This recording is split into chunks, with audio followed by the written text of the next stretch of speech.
সেদিন মজার ছলে বলছিলাম আমি সারাদিন খাই দাই ঘুমাই। এখন এটা অনেকের লেগে গেছে আমি নাকি সত্যি সত্যি খাই দাই ঘুমাই, আমার আর কোনো কাজ থাকে না। তো আমার কাজ যদি আমি না করি তাহলে সেই কাজগুলো কি আপনারা করে দিয়ে যান নাকি ভূতে করে দিয়ে যায়? হ্যালো, আসসালামু আলাইকুম সবাইকে। সবাইকে ওয়েলকাম জানাচ্ছি নতুন একটি ব্লগ দেখার জন্য। শুক্রবার আর শনিবারটা খুব শান্তিময় রিল্যাক্সে কাটলেও রবিবার থেকে শুরু হয় আমার ডেইলি রুটিন। মানে কোনো কাজ থাকুক আর না থাকুক, ছেলেকে নিয়ে স্কুলে তো আমার যেতেই হবে। এটা আমার ডেইলি রুটিনের মধ্যে একটা। এখন ছেলেকে যে স্কুলে নিয়ে যাই তাকে তো আর না খাইয়ে নিয়ে যাই না, তার ব্যাগে তো একটা টিফিনও দিতে হয়। সো সেই নাস্তাগুলো আমার রেডি করতে হয়, তাকে রেডি করতে হয়, তাকে ঘুম থেকে উঠিয়ে ব্রাশ করতে হয়, ফ্রেশ করতে হয়, দেন তাকে স্কুলে নিয়ে আসতে হয়। এরপর তার স্কুলে এসে ঠিক মতো পড়লো কি না, কি কি করলো সব কিছু চেক করতে হয়। এটা কিন্তু শুধু আমার না, প্রত্যেকটা মার দায়িত্ব কর্তব্য। সো প্রত্যেকটা মারই সকাল শুরু হয় ব্যস্ততার সাথে। যাই হোক, ইরবাজের স্কুলটা দেখেন কি পরিমাণ সুন্দর, আমার কাছে স্কুলটা এত ভালো লাগে।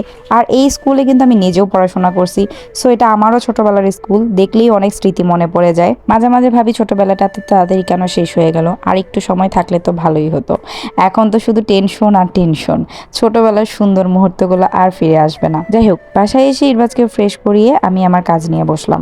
মানে কোনো রকম শান্তি আমার নেই, কারণ এই যে পার্সেলগুলো দেখতেছেন এগুলো আজকের মধ্যে ডেলিভারি দিতে হবে। সো ডেলিভারি বয় আসার আগে আমার সব কিছু কমপ্লিট করতে হবে। এখন আপনারাই ভাবেন তো আমি কোথায় শুয়ে বসে খাই দাই ঘুমাই? তবে এই কথাটা আপনাদের না, আমার কিছু সো কল্ড রিলেটিভসদের। তাদের ধারণা আমি সারাদিন শুয়ে বসে খাই দাই ঘুমাই। যাই হোক, এই যে দেখতেছেন মজাদার চাউমিন, এই চাউমিনটা আমার জন্য এসেছিল আনিকাস কিচেন থেকে। সাথে পাঠিয়েছিল বিখ্যাত রংপুরের লটপটি। এই লটপটিটা কে কে খেয়েছেন আমি জানি না, ময়মনসিংহের ভিতরে যারা আছেন তারা কিন্তু এটা একবার হলেও ট্রাই করে দেখতে পারেন, এত মজা ছিল এটা। মূলত এটা হচ্ছে গরুর ফেফড়া, মানে আমরা তো ময়মনসিংহের ভাষায় ফেফড়া বলি, আপনারা কি বলেন জানি না। সো ওই ফেফড়া আর হচ্ছে ছোলা বুট দিয়ে এটা তৈরি। ছোলা বুট বলতে চটপটিতে যে বুটটা ইউজ করে।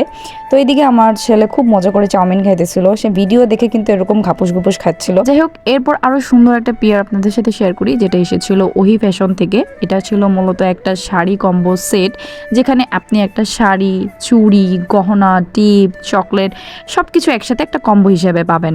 শুধুমাত্র এই কম্বোটা না, ওনার পেজে কিন্তু আপনি 3 পিস, তারপর হচ্ছে শুধু শাড়ি, এগুলোও পাবেন। পূজা উপলক্ষে কিন্তু আপুর নতুন নতুন অনেক কালেকশন আসছে। সো সবাই একটু আপু পেজটা চেক আউট করবেন। আর আপনারা চাইলে কিন্তু এটা প্রিয়জনকে গিফট করেও প্রিয়জনকে খুশি করে দিতে পারেন। আর আপুর পেজে চাইলে আপনারা কাস্টমাইজ করে ওটা নিতে পারবেন, যে আপনার কোন কালার শাড়ি লাগবে, কোন কালার টিপ লাগবে, কোন কালার গহনা লাগবে, জাস্ট সব কিছু আপনারা হচ্ছে কাস্টমাইজ করে নিতে পারবেন। আমার কাছে এই কম্বোটা এত ভালো লাগছে, আর আমি যেহেতু শাড়ি পরতে খুব পছন্দ করি, আর শাড়ির সাথে ম্যাচিং করে হচ্ছে চুড়ি, গহনা, এগুলো আসলে খুঁজে খুঁজে কিনাটাও একটা ঝামেলার ব্যাপার।